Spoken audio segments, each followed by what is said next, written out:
c'est important de continuer la sensibilisation pour la communauté sourde. Ça ne doit jamais s'arrêter.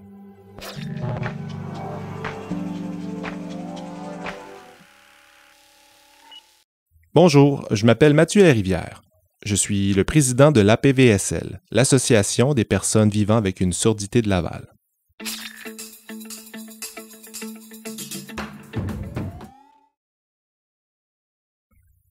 Le défi le plus difficile, c'est quand on sort et qu'on doit communiquer avec de nouvelles personnes. Comme je ne peux pas leur parler, je dois commencer à écrire pour communiquer avec elles.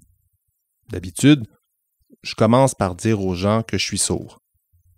Je leur demande de prendre un papier, un crayon ou leur cellulaire, mais ils ne comprennent pas qu'il faut écrire pour me répondre. Et c'est comme ça, depuis toujours, même encore aujourd'hui. Depuis quelques années, les services d'interprétation s'améliorent progressivement pour offrir plus d'accessibilité à la communauté sourde. Mais quand nous n'y avons pas accès, nous rencontrons encore des obstacles pour communiquer. Par exemple, vous savez les écrans où s'affiche l'arrêt de bus? Eh bien, c'est très utile pour les personnes sourdes.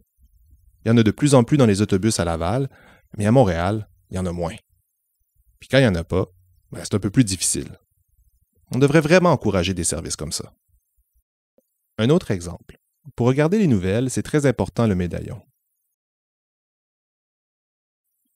Les nouveaux édifices à étages sont aussi problématiques.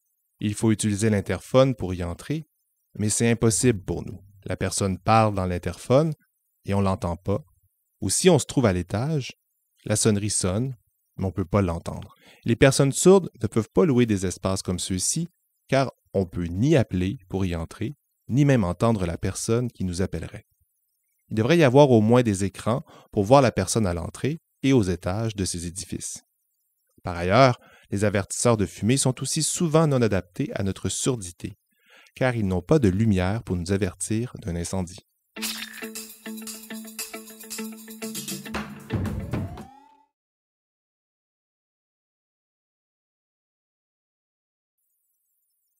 Les préjugés sont souvent liés au fait qu'on voit la surdité comme un handicap.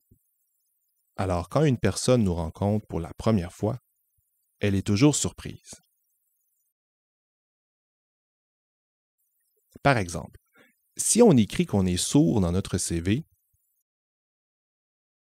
les patrons vont mettre le CV de côté et c'est pas juste. On nous réduit à la surdité. Si on n'écrit pas qu'on est sourd, les patrons vont nous contacter et nous inviter à une entrevue, mais ils vont être surpris en nous rencontrant. Ils vont souligner tout ce qu'on ne saurait pas faire selon eux en nous disant, par exemple, « Ah, mais vous ne pouvez pas parler au téléphone. » Alors qu'on peut communiquer par texto, Skype ou Zoom. En plus, il y a le SRV. C'est le service de relais vidéo qui rend la communication au téléphone très facile pour les personnes sourdes. Mais les gens continuent à être fermés face à notre surdité. Il n'y a pas de sensibilisation pour encourager l'accessibilité au milieu de travail pour les personnes sourdes. Avec l'APVSL, l'Association des personnes vivant avec une surdité de Laval, j'ai participé assez souvent aux tournois de pétanque, de balles molles, aux randonnées et aussi aux cafés virtuels. C'est une belle façon de briser l'isolement et de se rassembler entre nous pour parler de ce qui nous tente, de santé, de politique, bref, de toutes sortes de sujets. Dans le fond, nous sommes des personnes comme les autres, c'est juste qu'on n'entend pas.